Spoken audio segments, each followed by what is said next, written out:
25 years ago, Hasbro introduced the world to a new take on Transformers with Beast Wars, a new series starring the descendants of the Autobots and Decepticons, the Maximals and Predacons, who transformed into organic-looking animals. The toy line and its accompanying cartoon revitalized the brand for the 90s, and just like the original Transformers series before it, Hasbro's Japanese partner Takara soon brought the line over to their markets, expanding on this new age of beasts with new toys, characters, and media of their own. Sponsored by Patreon supporter Joel Adler, these are the basics on Beast Wars in Japan. The Beast Wars toy line arrived in Japan in summer 1997. At first, Takara's release of the toys was largely the same as their Hasbro counterparts, but their handling of the franchise soon began to diverge as they started recoloring the figures to better match the characters' appearances in the animated series, and released the first new Japanese original character of the era, the Predacon Shadow Panther, a black recolor of the Maximal Cheetor. The Japanese dub of the Beast Wars cartoon debuted in October of that year, titled Beast Wars Super Lifeform Transformers. The fundamental story of the series was unchanged, still about a crew of Maximals pursuing a gang of Predacons back in time to a mysterious planet, called Enerjoa in Japan, which turned out to be prehistoric Earth. But the dub, directed by Yoshikazu Iwaname, turned it into a full-blown comedy, full of fourth-wall-breaking gags and ad-libbed dialogue, with almost every bot given a kyaragobi, a catchphrase that they said at the end of their sentences. Internationally, the dub is perhaps most well known for changing Air-Razor's gender from female to male, inadvertently making the character's later romance with Tigatron the first instance of a gay relationship in Transformers canon. However, when the first season came to an end in March 1998, there weren't yet enough episodes of the North American show ready to be imported right away. So, to fill the year-and-a-half gap until more were available, Takara commissioned the production of two original spin-off series, Beast Wars 2nd and Beast Wars Neo. Cell animated by Studio Ashi Productions rather than CGI, and not nearly as off-the-wall as the Beast Wars dub, but still with a heavy comedic bent, these two shows followed the adventures of different groups of Maximals and Predacons on other planets. A catalogue packaged with the first Beast Wars 2nd toys indicated that the original idea for the series was that they would be set in the future era from which the cast of Beast Wars hailed, 300 years in the future. But in practice, the shows wound up introducing some discontinuities that instead dated them to tens of thousands of years after the home time of the Beast Wars cast. Beast Wars 2nd ran for 43 episodes from April 1998 to January 1999. Mirroring Beast Wars, it was set on post-apocalyptic Earth, referred to in the series as the planet Gaia, and followed the adventures of Lio Convoy's Maximals as they sought to prevent Galvatron and his Predacons from obtaining the mysterious Angle-Moi energy within the planet. The toy line that accompanied the series was an unusual mix. Takara continued to import figures from the Hasbro line, but gave many of them new color schemes, and even retooled a few, reimagining them with new names, personalities, and allegiances as distinct characters from their Western counterparts. Moreover, the line didn't stick to only having organic beast modes. Many of the series' Predacon toys were recolored figures from past series like Generation 1, Generation 2, and Machine Wars, which had vehicle and robotic beast alternate modes. There was also a small assortment of vehicles and playsets, and 3 brand new Japanese original figures: Lio Convoy, a white lion, Galvatron, a triple changer who became a dragon and a drill tank, and Moon, a cartoonish robot rabbit who watched over the conflict from Gaia's moon alongside the android Artemis.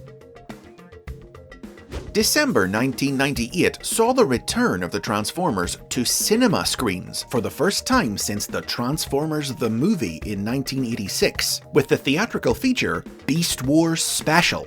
Not quite a movie, this special was made up of 3 parts. an abridged retelling of the Beast Wars cartoons so far, made using clips from the show with new dialogue, an original Beast Wars second animated feature entitled Lio Convoy in Imminent Danger, which saw Optimus Primal transported through time to team up with Lio Convoy in battle against the monstrous Majin Zarak. And as a tease for the future, a Japanese dub of the Beast Wars Season 2 episode, Bad Spark. Infamously, the film was promoted with the release of a Beast Wars branded sausage. Beast Wars 2nd concluded with Galvatron summoning his warship the Nemesis to Gaia, and using it to drain all the Anglemois energy out of the planet and store it in capsules. Lio Convoy destroyed the ship, scattering the capsules across the galaxy, leading directly into Beast Wars Neo, which featured 2 new teams racing from planet to planet to hunt the capsules down. A squad of young Maximal rookies under the reluctant command of woolly mammoth Big Convoy, and a unit of Predacons who all turned into dinosaurs and other prehistoric creatures, led by Magmatron. The series ran for 35 episodes from February to September 1999, and revealed that Anglemois energy was actually the disembodied life force of the monster planet Unicron, making his first full reappearance in animation since the original Transformers cartoon. Unicron attempted to turn Cybertron into his new body, but was defeated by the combined might of Big Convoy and Lio Convoy. The toy line for this series returned to exclusively organic beast modes, with around half the line, the main cast of the cartoon, made up of new Japanese original toys, most of which featured third attack modes, turning into weapons or traps. A prototype for a Unicron figure was famously designed, but the toy never saw release.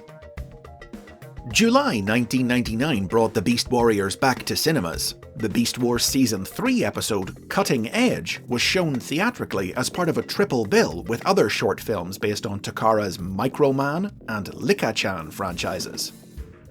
The rest of the Beast Wars cartoon would then finally arrive on television after Neo concluded, the final 2 seasons airing from October 1999 to March 2000, under the title Beast Wars Metals, dubbed in the same goofy style as the first, with new clip shows created to replace the 2 episodes that had been shown in cinemas. However, by the time of Metals, the line had begun to struggle. Reportedly, the overly complex new toys created for Neo hadn't sold well, and with sales in a slump, the Metals toy line wound up lasting only a few months at retail, leaving many figures from the Hasbro toy line without a Japanese release. Though it did include one of the era's most notable Japanese original toys, Ravage, a character who appeared in the cartoon but wasn't part of the Hasbro line. Some other significant pieces of media released during the Beast era in Japan included manga adaptations of Beast Wars 2nd, Neo, and Metals by Shoji Imaki, which ran in Comic Bomb Bomb magazine alongside the cartoons, presenting alternate versions of the series' storylines. And 1999's Dual Fight Beast Wars, a fighting game for the Game Boy Color featuring bots from Beast Wars, 2nd, and Neo. But ultimately, due to the downturn in toy sales, Takara made the decision not to import Hasbro's Beast Wars sequel, Beast Machines, opting instead to produce a third original cell animated series, Car Robots, which took the franchise back to its roots with the reintroduction of realistic vehicle modes. Produced by Studio Gallop, the series was vague on its relationship to the larger Generation 1 and Beast era timeline, featuring Fire Convoy's Autobots battling Gigatron's Predacons on Earth in the year 2000. But it was very much of a piece with the rest of Japanese Beast era media, with a light-hearted tone and a toy line that mixed new figures with existing ones from Beast Wars and other past series. It ran for 39 episodes from April to December 2000, and went on to be the only one of the 3 to be dubbed into English, released in Hasbro markets as Robots in Disguise in 2001, earning it a unique legacy of its own. Check out the basics on Robots in Disguise to learn more. The end of Car Robots marked the end of the Beast era, as Takara and Hasbro then entered a period of closer collaboration to co-produce a trilogy of new Transformers series that would run until 2006. But though a new era for the brand was now underway, the Beasts weren't quite extinct. Beast machines belatedly arrived in Japan in 2004 under the title Beast Wars Returns. Released as something of a side project for fans, the cartoon, dubbed in the signature zany ad-libbed style of Beast Wars, aired on satellite rather than network television, while the toys, recolored with new cartoon-accurate paint jobs, were sold only at Toys R Us. While it may have limped across the finish line, Japan's take on the Beast era was still an extremely influential one. The Japanese original series were the first to give Transformers the built-in ability to scan their own alternate modes. Building on the character of Optimus Primal, they introduced the Convoy line of commanders who all resemble Optimus Prime, as well as the Energon Matrix power sources the convoys wielded, with Big Convoy being the first Transformers toy to come with a removable matrix. They were the first to feature an evil black and grey Convoy clone, which in years to come inspired Nemesis Prime. And while the North American cartoons took inspiration from multiple Generation 1 stories, and weren't intended to be set within a specific G1 continuity, in Japan, the Beast era has always been treated as part of the same universe as the original 1980s Transformers cartoon, with later media like Robot Masters, Kiss Players, and Transformers Legends tying the series together in greater detail. The gag dub of the Beast Wars cartoon remains fondly remembered by many Japanese fans, particularly actor Shigeru Chiba's highly strung portrayal of Megatron. The wacky personalities the dub gave the characters have carried over into their appearances in new Japanese media, and Yoshikazu Iwanami has continued to direct almost every subsequent Japanese dub of an American-produced Transformers cartoon in that same comedic style.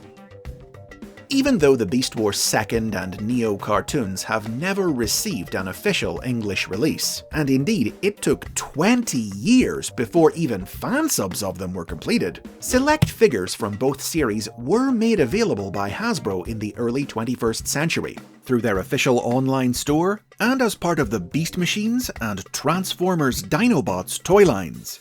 And many of the Japanese characters went on to appear in Western media, such as comic books and other stories from IDW Publishing and Fun Publications. Lio Convoy has proven to be the single most significant breakout character of the era, with multiple new toys over the years from both Takara and Hasbro.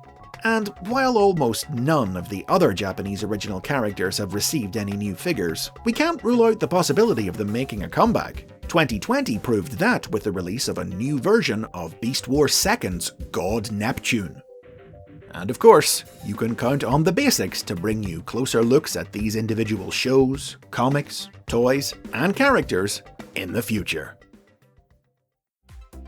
And those are the basics on Beast Wars in Japan. Thanks to Joel for sponsoring this episode. Have you seen these shows? Do you have any favourite characters or memories of them? Wild out in the comments. Subscribe for more videos about Transformers history and support the show on Patreon to get early access to new episodes.